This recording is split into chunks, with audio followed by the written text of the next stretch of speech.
Olá, eu sou a Pitica Lima. Olá, eu sou Matheus Siqueira. Olá, eu sou Jéssica Nobre. E hoje vamos falar da reforma da Previdência dos militares.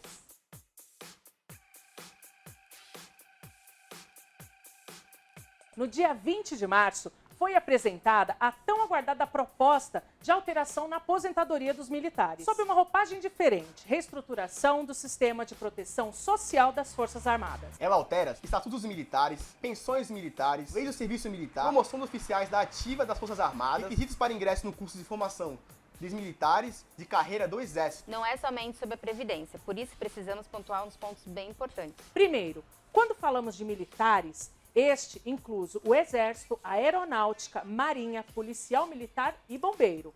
Então, não dá para generalizar, ok? Mesmo porque bombeiro não tem os privilégios que tanto falam por aí. Segundo, aos militares são negados alguns direitos constitucionais, tais como sindicalizar-se, fazer greve, trabalhar 48 horas semanais e 8 horas diárias, FGTS, adicional noturno, repouso semanal remunerado e hora extra se filiasse a algum partido político. Também não tem direito a adicional por atividade penosa, insalubre ou perigosa, nos moldes dos civis, porque a atividade em si já os expõe a riscos. Ao invés disso, é contabilizado um tempo fictício em que acrescenta-se meses ao tempo de serviço militar, caso ele ou ela tenha trabalhado em região de fronteira, tirado licença especial ou trabalhado no serviço público, dentre outros. Terceiro, militar não se aposenta. Eles passam da condição de atividade para inatividade.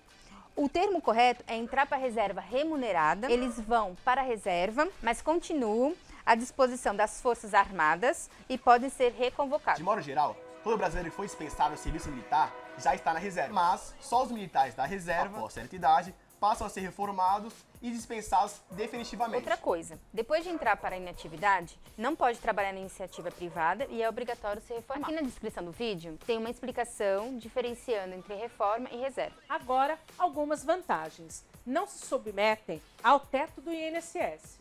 Entram para a reserva com o valor do último salário e tem aumento igual de quem está nativo. Ou seja, integralidade e paridade. A alíquota menor de 7,5%, porém, é paga durante todo o período da vida do militar.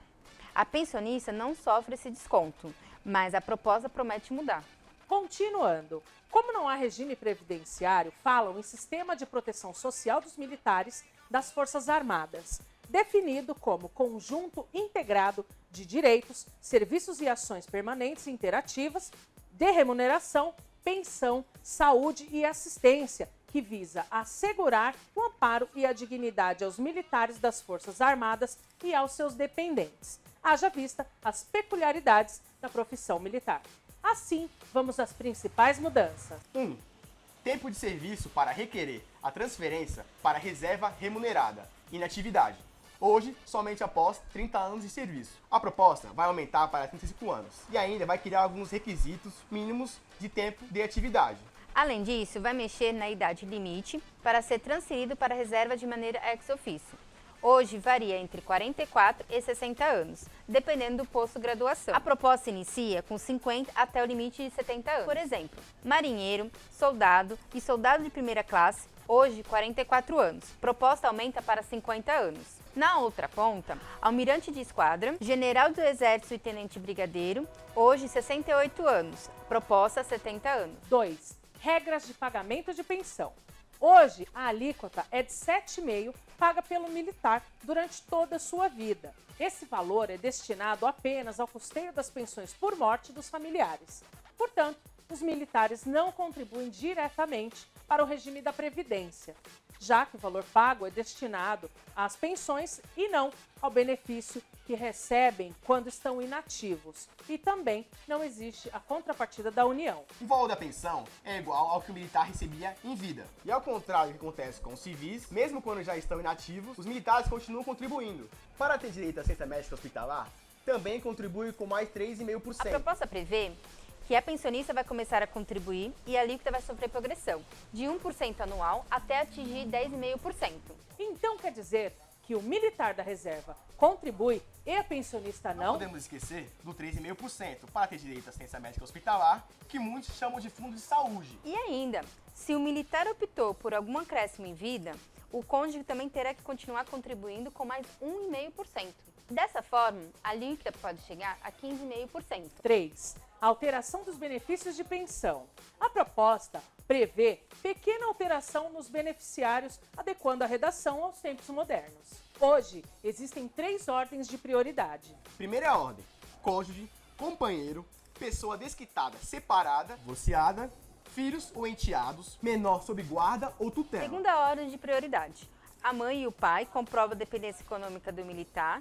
Terceira ordem de prioridade: o irmão órfão e a pessoa designada. Saber disso é importante porque o artigo 24 diz: a morte do beneficiário que estiver no gozo da pensão, ou seja, morte do pensionista, bem como a cessação do seu direito à mesma, nos moldes da lei, importa na transferência do direito aos demais beneficiários da mesma ordem, sem que isso implique em reversão. Ou seja, a lei prevê algumas situações em que a pensão e demais benefícios são transferidos a outra pessoa. Existe ainda o Instituto da Reversão, que é a transferência opcional. Está prevista a redução ainda da quantidade de categoria do rol de dependentes, que são divididos em quem tem rendimentos e quem não tem rendimentos, de 8 para 2 e 10 para 3. Respectivamente. Dependentes são aquelas pessoas que podem ser habilitadas pelo militar para, por exemplo, receber assistência hospitalar e ambulatorial. Não confunda com beneficiários da pensão. Momento polêmico. Filha de militar tem direito à pensão vitalícia? Sim. Vamos explicar. Até o ano de 2001, o artigo 7º da Lei das Pensões Militares dizia: a pensão militar defere-se na seguinte ordem: 1. A viúva. 2.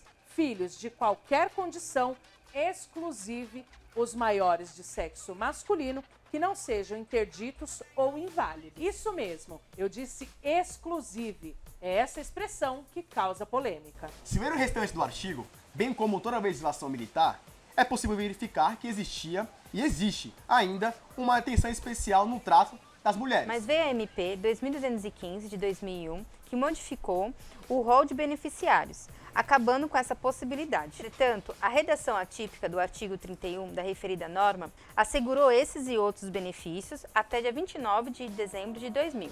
Para manter, o militar passou a ser obrigado a contribuir com mais 1,5%. Resumindo, a filha do militar, o qual ingressou após 2001, não tem mais esse direito. Mas, com a proposta do Bolsonaro, a filha que já recebe a pensão vai passar a contribuir com 1,5%. Interessante e talvez inconstitucional. E por fim, 4. Ajuda de custo quando passam para a inatividade. Hoje recebem uma ajuda de 4 salários. A proposta fala em 8. Acha privilégio? Parlamentares recebem um benefício chamado Auxílio Mudança quando inicia e termina o mandato. E ainda tem reeleito que faz jus ao seu direito adquirido. Sacanagem, né? Captou as nuances do regime dos militares? Quando estávamos montando a redação do texto, fizemos diversas pesquisas na internet. Frases de impacto como: Se somos tão privilegiados assim, por que 70% dos militares migram para outros setores? A inatividade parece generosa, porque durante a atividade, os salários e as condições de trabalho são precárias e muitos não completam o tempo de serviço. O militar tem hora para entrar, mas não tem hora para sair, e nem sabe se vai voltar para a família. A alíquota é baixa em relação aos demais regimes, mas o tempo de contribuição gira em média de 62 anos, porque nunca param de contribuir. Por não contribuir para o regime de previdência, e sim para um fundo de pensão que não irá usufruir se abandonar a carreira, descobrirá que não tem um centavo recolhido ao INSS ou outro regime próprio. concordamos que deveria haver algumas mudanças, como